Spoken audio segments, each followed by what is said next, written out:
Moses Atoma. Moses is fighting Jermaine Franklin. 2 questions for you, Paulie. Do you think Jermaine Franklin is going to give him rounds? He's never been stopped, right? Well, he's never been stopped, but he doesn't knock anybody out, Jermaine Franklin, so he doesn't present a real threat to somebody. And I don't think he's fought anybody that's... He fought Anthony Joshua in a rebuild. Anthony Joshua was trying to navigate that fight. He fought a Dillian White that Dillian White was potentially showing what we saw eventually in the Moses Atoma fight. He's not fought anybody like Atoma and what we think Atoma is. So 2 questions for you. Does he give him the rounds in your mind's eye? And what are you having this backstory of Moses Atoma? Do you think he is what we all begin to think he might be? Listen, I think Atoma is an exciting guy, and I look forward to continuing to watch him. But I think Franklin also knows how to go rounds. You know, Franklin will choose not to try to win the fight just so he can go rounds. You know, there's guys who show up like that, and you guys know, sort of that journeyman mentality. So Franklin will maybe fight in a manner where he doesn't mind losing rounds, but as long as he doesn't get knocked out in 1 or 2 rounds. Because Atoma's on this streak of knocking on guys out so fast, if you go halfway through the fight, or if you go the distance with Atoma, be the first guy to do that, right? Now, all of a sudden, you already got credibility without having to even try to win the fight. So I can see a veteran like Franklin taking that approach and not taking too many chances and forcing Atoma to have to sort of unlock the puzzle a little bit. And we'll see with the levels of Atoma in that way. Because Atoma, like I said, he's calling out everybody at the moment now because he's got a momentum on his side. But we've still got to see a little bit of what Atoma has if he's going to go these rounds with some of these craftier guys. Also, I want to make a note on what Paul said about the wagering. What about both guys to go down? Wardley, Dubois. Both guys to go down. I think that would be... Nice little wager. Both guys to go down. I think that would be even better, if I'm totally honest, mate. It's less likely to happen. We saw something similar in the Fraser Clark versus, Fabio Wardley fight him the first time around. Yeah. Talking about Moses, let's hear from him. He was talking to myself and Jim the other day on talkSPORT. I'm stuck in a predicament because it's like, obviously, I've surpassed the level of British level. So obviously, I'm going on to the European world level, but the European world level fighters are holding too much value to fight a young guy like me because obviously it could be a career-ending loss. But then obviously the guys who's got the belts, Fabio Wardley and Usyk, I mean, they've earned the right to do whatever they want, and I guess they probably wouldn't fight me either. So obviously Fabio's in the same gym as me as well. So it's just, I'm in a sticky predicament. Do you get the feeling, Paul, that he's getting a bit frustrated? I spoke to George Warren about potentially him fighting Kubrat Pulev a while ago, and Pulev put some astronomical number on what he's prepared to get into the ring for.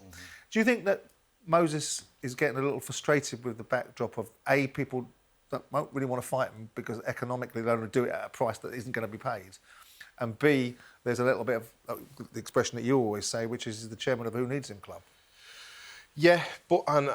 I am a massive fan of Moses Atoma. I think he's unbelievable. I think he's brilliant. So don't take this in the wrong way. I mean, I don't think he has the right just yet to be frustrated about the champions of the world. Yeah. You're a young prospect coming through, an exciting prospect, by the way, one that I will put my money on to win world titles. I think he's the real deal. I think he's got it all, and he will get there. But at the moment, you're saying, like, British level, go win the British title quick, or go win the European title, or go and... there's fights out there that could... maybe get yourself in mandatory positions for European titles so you can get it, and then wait a little bit patiently. Usyk's going to be gone soon. Yeah, once he goes, then that division is there for the taking for Moses Atoma, in my opinion. WBO number one, WBA number one, WBC number 4. What I'm saying is that he has surpassed that.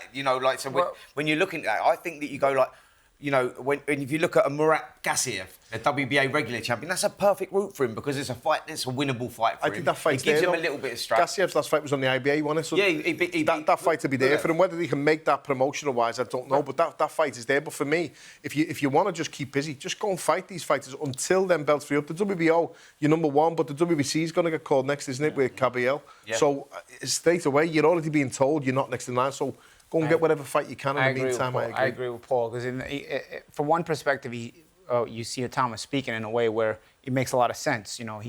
He's too good for a certain level, but he's too dangerous for the higher level. But then again, on the other side of the side, it's hypocritical because like the guy I mentioned before is in the same position, and he doesn't mention him. Jalalov. He's not mentioning Jalalov. Jalalov's in a position where, you know what, he could fight him. Jalalov probably would fight him. But you know what, he mentions everybody but Jalalov. So, you know, there's always going to be an agenda. That's probably a super fight of the future, Jalalov and Atoma. And like you said, these guys are all going. So, but this is what I mean about these guys have to be let into the room. Yeah. And that's what I mean about there can't be this elitist break where we can't let them fight these big names because these guys are still around, they have to retire. No, why can't these guys knock these guys off and retire them? Well, I suppose it's a bit like research and development. It's a bit like investment in a product. If you've put a lot of money into something, you want to see it rinse every last penny out of it, and the next guy's come along. But I was looking at Atoma. If he walks through Jermaine Franklin, I understand your argument, and of course I'm going to bow to it. That's a big statement. If you walk through Jermaine Franklin, yeah, I think it is. And I was looking at who he should be fighting, and I was going, should he be fighting Paulie or a Jagba, or Hrgovic, or Zhang, or even Lawrence Okoli, or Gassiev, as you mentioned, or Frank Sanchez, or Justice Hooney, or any of those? Are those sort of names? If he I like those names. They're the names, all of those. That's where the guy picks up his experience whilst he's waiting for that shot, whilst he puts himself in that mandatory position. All of the names that you just mentioned there, that's that next tier of fighters before you get onto that. Would be great, wouldn't it? Absolutely. Jogba's in the Zuffa pool, so he probably doesn't count anymore. Right. They're on their own pool. But the other names, It's I think they all those names you mentioned make a lot of sense. Even what about like a Guido Vianello?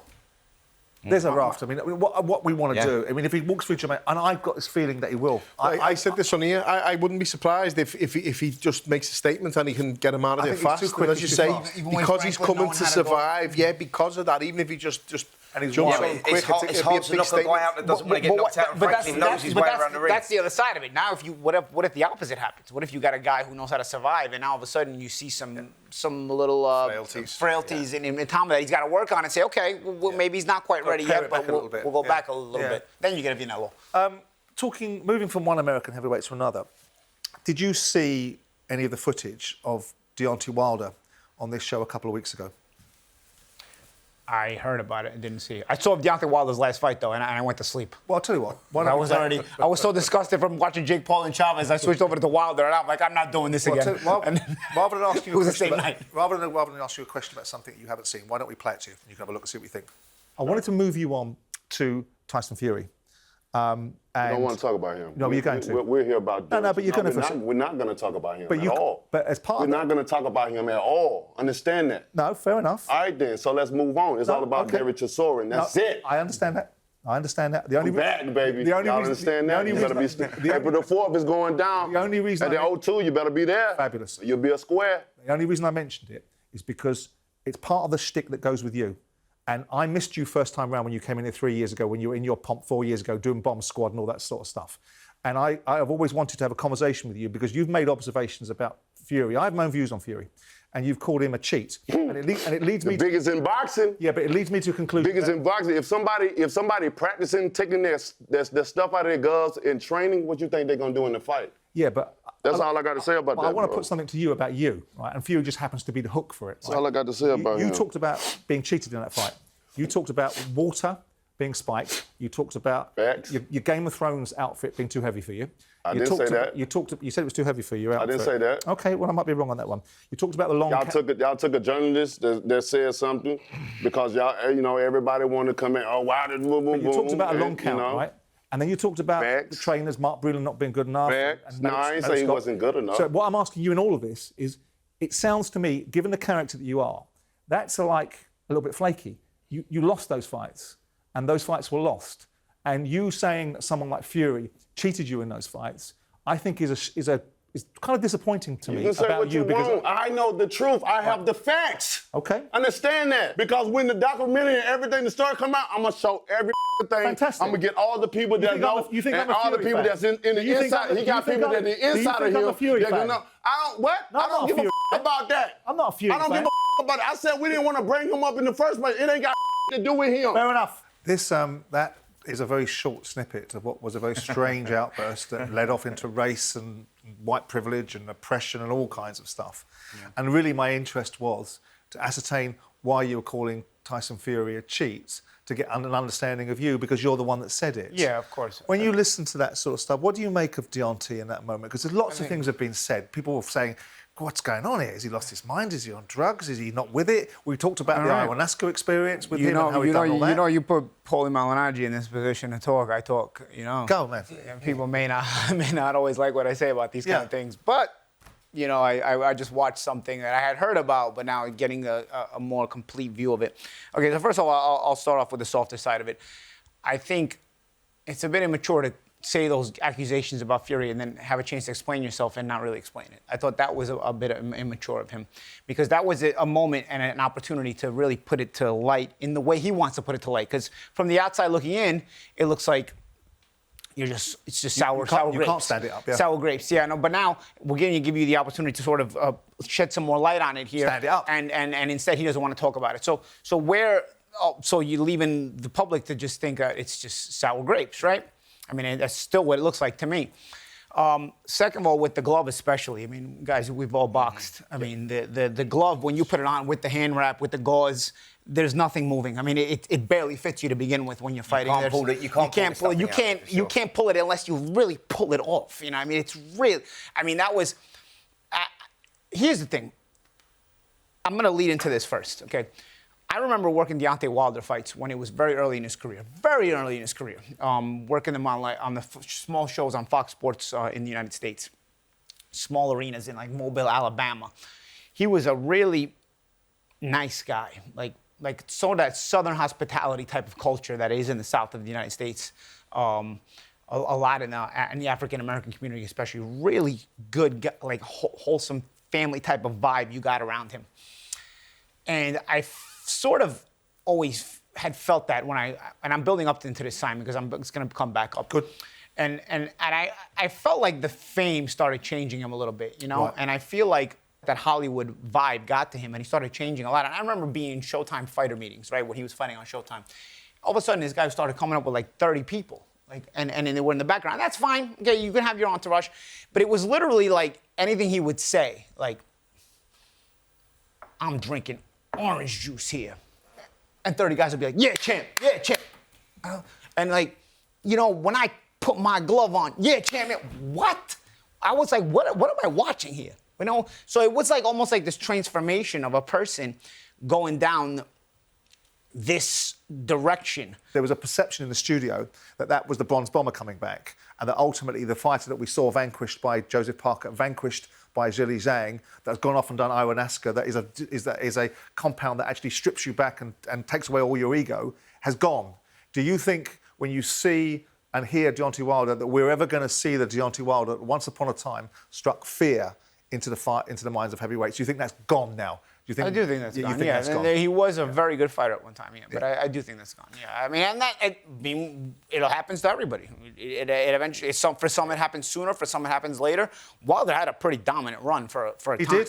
But even his last fight, his last fight, he didn't seem. But it's also interesting, and I'm going to move you on to BKB in a second, but I just want to close this last section off with the same rhetoric about cheating is now coming out of Tyson Fury's mouth about Alexander Usyk.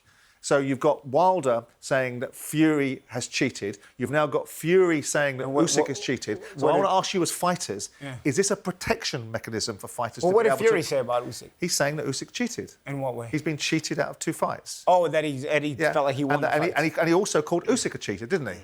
No, so is it as fighters? It was the judges basically... But he also said Usyk was a cheater as well. So what I'm saying is, my question in all of this is not to be arsed so clever, is this a protection mechanism within the confines of fighters to be able to say, I didn't lose that fight because it enables you to build out to the next thing? Remember Holyfield used to never thought he lost a fight? Remember Evander Holyfield? Every time he never used to think you lost a fight. I mean, maybe for some guys they don't want to admit the end, you know? I remember for a long time Evander Holyfield never thought he lost a fight. Remember at the post-fight interviews? Yeah, it's tough. It's a tough one because obviously you're losing, and a lot of the thing I see with Wilder is he's always trying to... I always get the impression with Wilder, again, I just see typical American heavyweights or American fighters a lot of the time. More interested in actually how it looks than what it actually is. A lot of people in life are like that nowadays with social media and that. And you'll look at any excuse then. But what I couldn't grasp is, you call him Fury, you cheat, you're saying he's removed gloves, padding from the gloves. Stand it up. If I'm Fury, you're getting a letter straight away. You call him my You're calling my integrity now as a And fighter. also, what he did to Mark Breland, what he did to Mark Breland was absolutely incredible. that was my point. Mark Breland has one of the best reputations in the business. All of us in New York know Mark, especially coming up in boxing. I watched him fight Lloyd Hannigan. Forget about what the kind of fighter he was, and how much I felt he helped Team Wilder in his when he was added to the team. But to do that to the person, Mark Breland. That's kind of what I said. Right, listen, we filled in Deontay Wilder. Live exclusively on DAZN. On the world's biggest stage, a champion with a disputed crown. A self-proclaimed king without a throne. Both have a point to prove. Can one of the biggest names in boxing finally be crowned world champion? It's going to be a hell of a fight. Barrios versus Garcia, February 21st. Watch only on DAZN.